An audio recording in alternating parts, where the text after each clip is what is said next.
Hey guys, welcome back, and for this video I'm going to show you how to delete all messages in Discord.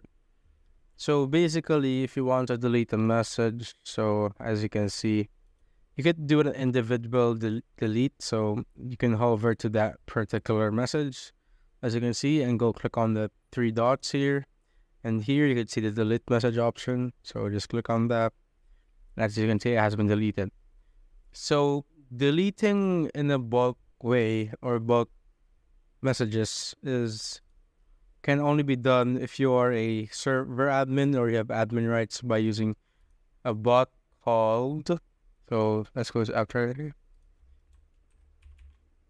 So you can use this bot. So you need admin rights to add some bots, or if you're the server owner.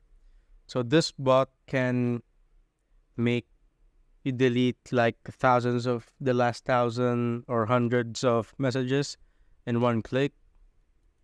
But of course, you could still do the manual way, like individual deletion. So you message and you could delete one by one. So if you want to delete many messages at once, you need to be admin or you have admin rights, as I said.